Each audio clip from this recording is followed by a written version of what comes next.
Good morning everybody, and as you can see from this primrose going in our backyard and here from the bird song, it's spring time here in southern Hampshire.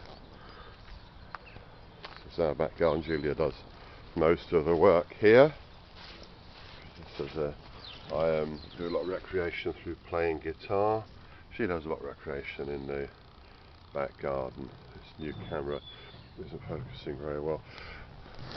Anyway, so as I said in the last video I posted, I've not been very well, but I'm a lot better now than I was, and I've been working all that time. You know what it's like when you're not very well, but you've just got to force yourself to go to work. You've got no energy for anything else, and it's been a bit like that.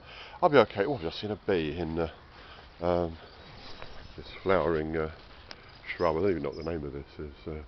Julia's a sort of flowering shrub sort of person around here. Anyway, a couple of things. I've been going through my emails today, and I'm one of those people who've got a lot of different email accounts and I'm a bit confused about them, and some of them I don't always use. I have been very, very heavily preoccupied with other stuff lately, mainly my skin cancer education. If anyone's interested in that, you can check me out on moscopy.wordpress.com. Which is where I blog about skin cancer diagnosis, which is my main interest in life these days. Well, you know, I mean, it's the main thing that I do apart from the daytime job, which is all about skin cancer. So the orchard's fallen behind a little bit.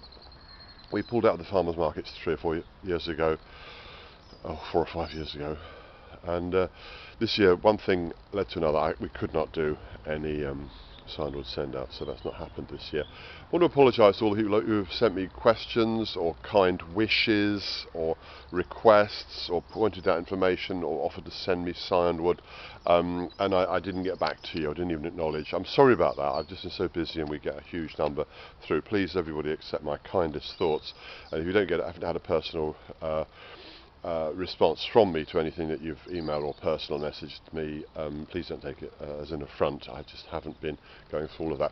Anyway, somebody just this morning, I was going through some old mails asking how the Queen Cox had done that I grafted over, and here it is. Here it is. It's early days yet. This is a tree which you might know I sawed back. This is a very, very hard. This oh dear, blasted canker. Oh dear. Oh, that's not so good. That's quite bad. We've had a very, very wet winter. Goodness, you can see I've been neglecting my own backyard. I haven't been looking at this. Well, after I saw that one out and then sterilised the soil afterwards, that whole branch has gone with canker by the look of it. That's a miserable thing. I saw that clean out. What a pity, because I put a lot of grafts on this.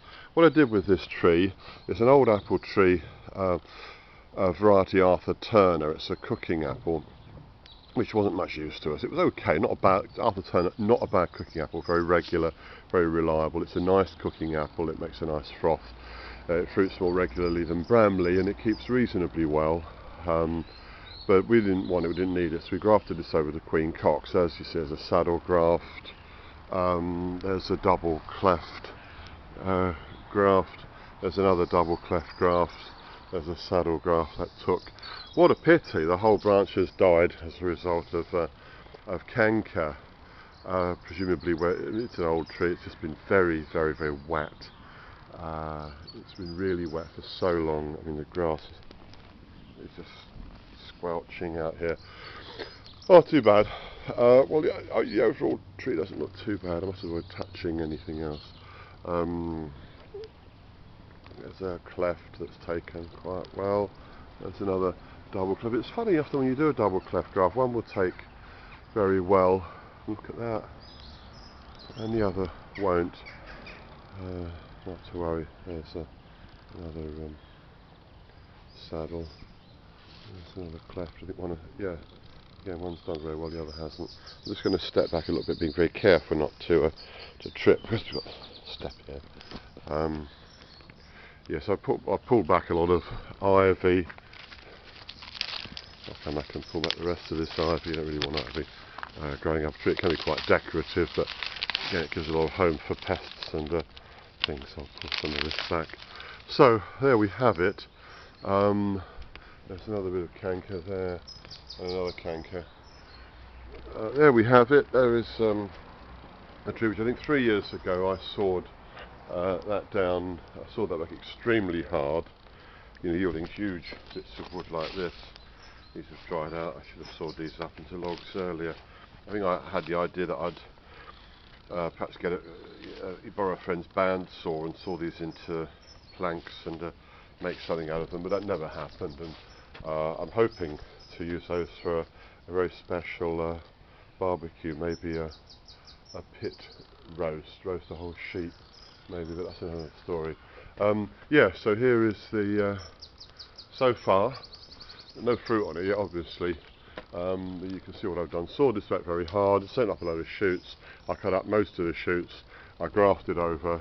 I did about 60 grafts. I'm going to have to come out here and saw out a bit of canker, which is no doubt consequent on this being a very old tree, and the